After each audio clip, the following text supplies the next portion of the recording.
Hey everyone, this is hello already and welcome back to Abstrakt Music Lab. Today we're going to talk about the 10 initial steps that I do in all my mixes so you can then apply to your mixes and get better results out of this. For this to be possible, I'm going to use one of my mixes. I'm going to use Inka's mix and I'm going to start mixing Inka as I would if I was doing the mix myself so you can then see how I actually mix my songs. So let's go into the videos and I see you in Ableton.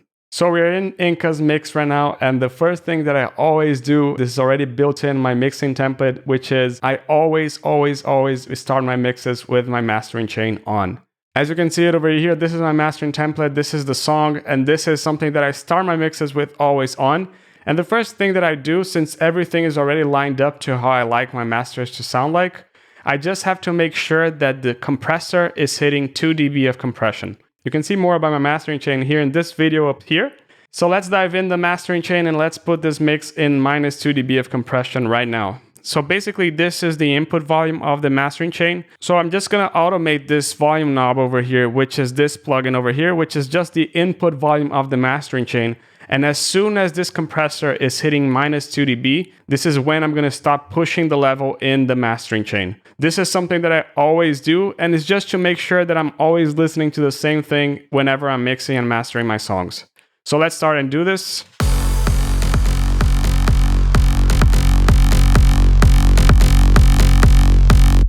There you go. We have it at minus 2 dB. And that's perfect. The reason why I do this and the reason why I have my mastering chain on is that I used to do my mixing and my mastering separately, but that always led me to do the mixes and then I exported the channel, go to the master, oh, I had to do this. So I go back to the mix, oh, and then I export everything again, and then I had to, oh, I forgot to change the kick, and then I go back to my mixing. So this back and forth kind of tired me. And basically I just said, I'm just going to have my mastering chain already there. But the goal here is to listen to the mixing exactly how it's going to sound when the song is mastered. I don't want to do the mixing just imagining how it's going to sound when the mastering chain is on. I'm going to do the mixing knowing how it will sound like with the mastering chain on. So let's go to step number 2. And the step number 2 is something really simple. It's actually just a tip, but it's always to bring your reference tracks in your mixing project. I always have them on top of my projects and I always have quick toggles. You can do this with Ableton over here. So if I press 1, 2, 3, 4, 5, it's just a quick toggle and it's easy to go between your track and the reference track. So just for example, when I'm listening to my track, I want to be able to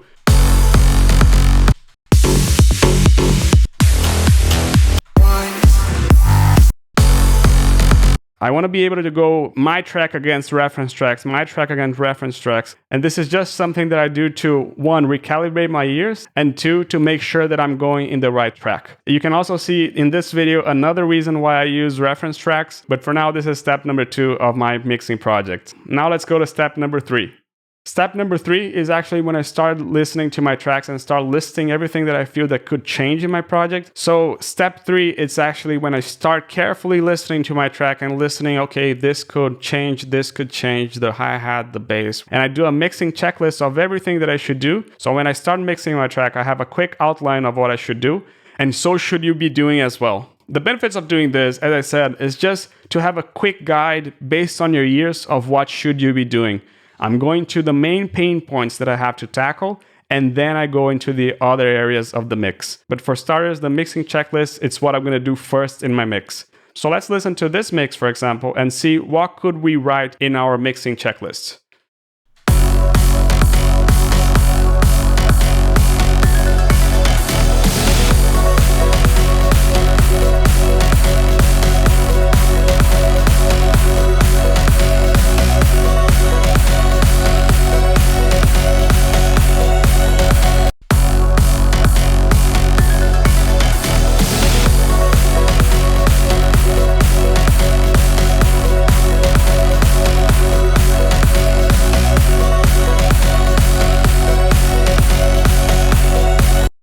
Just some quick notes. You can definitely go throughout the whole track. I'm just going to give you a quick example of what I'm going to do right over here.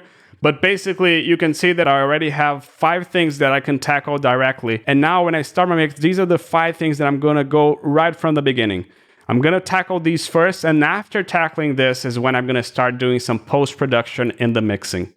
And this takes us to step number 4. Step number 4 is actually your mixing just starts with volume knobs. Everything that you wrote down, try to start only with volume knobs and see if you can get the mix to sound a bit better only by changing volume knobs. Since we have a list of what to do, we're going to start with this list and we're going to start doing all the adjustments over here, and then we're going to re-listen to the song and see if we still have any points to adjust. So let's go and listen to the song and start adjusting everything.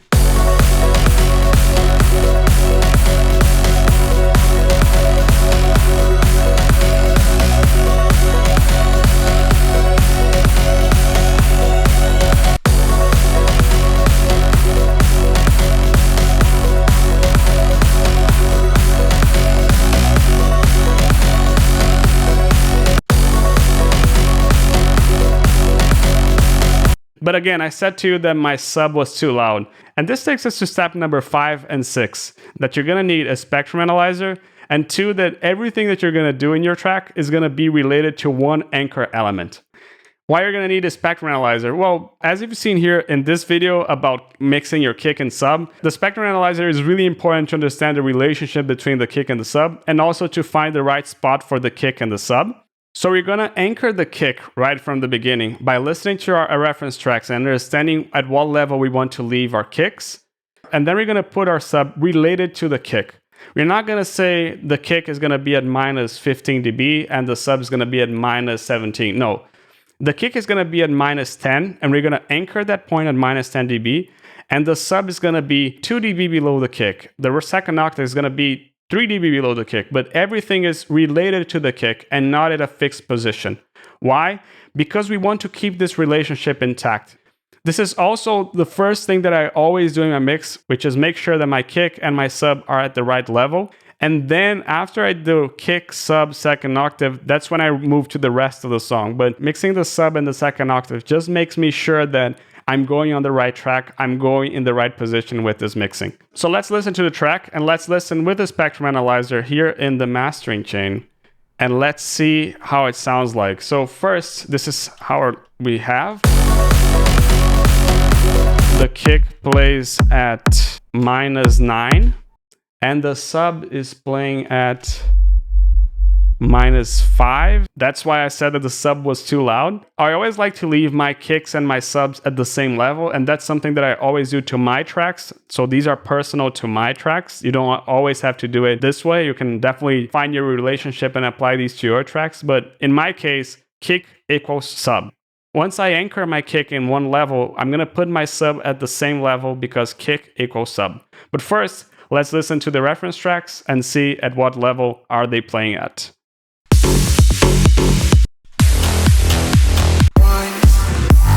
So we can see that at the loudest song, the kick plays at minus 6, and in the quietest song, the kick plays around minus 14 dB. So I will choose a level between minus 6 and minus 14 to anchor my kicks. I think that I'm going to put at minus 8, minus 9 dB. That's what I want to aim my kicks to be playing at. So let's listen to the kick. So currently my kick is playing at minus 9 already. Perfect, I already have it in the best position. Now what I'm going to do here is place my sub at the same level.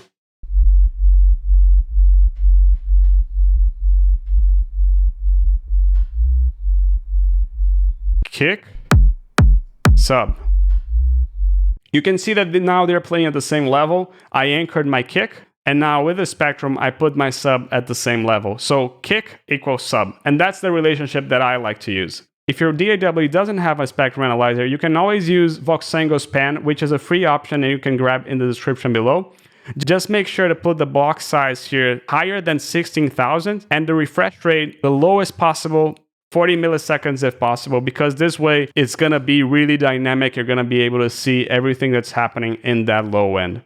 So moving on to the 7th point, you're going to listen to your mix again and you're going to make sure that the right elements are playing at the right frequency zones.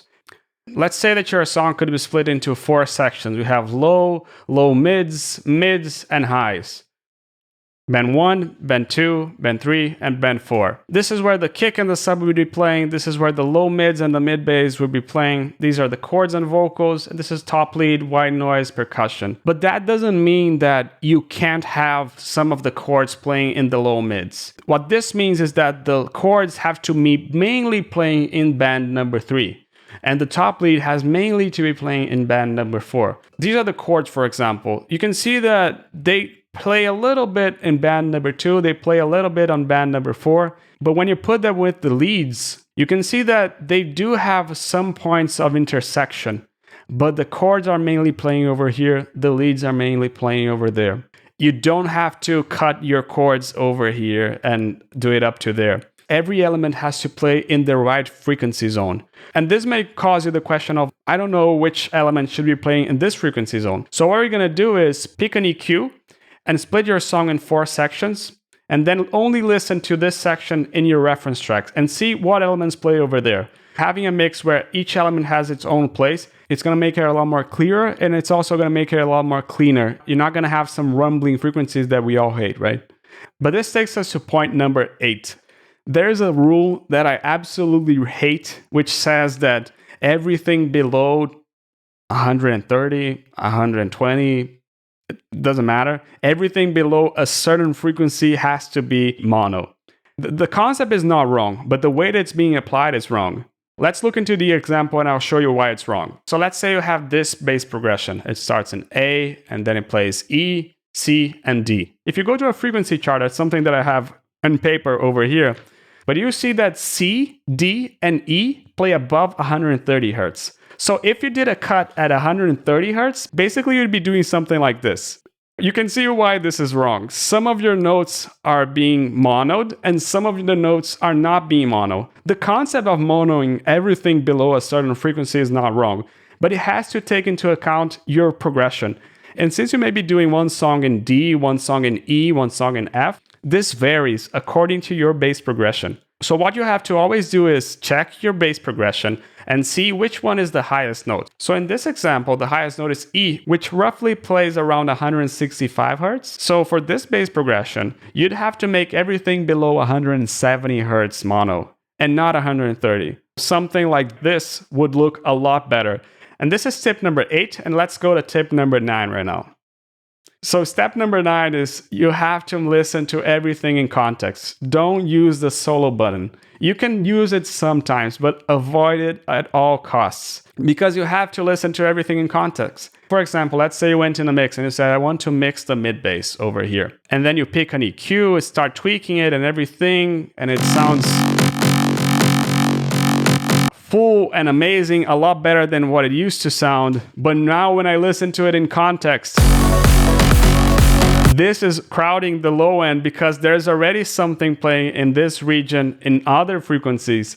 So always listen in context to what you're doing. Always make sure that what you're doing in one channel, you're listening to how it affects other channels. Don't feel afraid to boost, don't feel afraid to cut, but always do the EQ cuts and EQ boosts, listening to everything in context, listening to how this EQ boost is affecting the other elements as well. You can use the solo button, but use it carefully. And that takes us to the last step, which is now that you know what you have to do, you've done your mixing checklist, you've started mixing with spectrums and anchored your kicks and anchored your subs. What do you do now? You only do what you feel that you have to do. Only use plugins if you feel that you need to use them. For example, after doing the mixing checklist, the second layer of things that I do is only add EQs. And only after I've stressed everything that I could do with EQs and volumes is when I go to compressors, it's when I go to saturation, is when I go to reverbs and everything else. I'm going to bring you now to the final mix of Inca so you can see how many plugins I've used in this project in the final mix. Here we are in the final mix of Inca, and just to show you, look at this bar over here so you can see how many plugins I've used. And I'm gonna open all these channels so you can also see the volume adjustments that I've done. You can see that there are some plugins, but mainly it's just slight EQing and a little bit of volume adjustment as well. But you can see that there are many plugins. You can do a lot with only EQs and volume. As you can see it over here, it's mainly volume adjustments and some slight EQ adjustments. Perfect. These are my 10 steps and tips that I always use in my mixes and that I recommend you doing in your mixes as well. And I hope this was helpful to you. Tell me here in the comments which of these tips resonated with you the most and which of these tips are you going to try next in your next mix. I hope you liked this video. Hit the like button if you liked the video. Hit the subscribe if you loved it. And I see you next week in the next Abstrakt video. Cheers!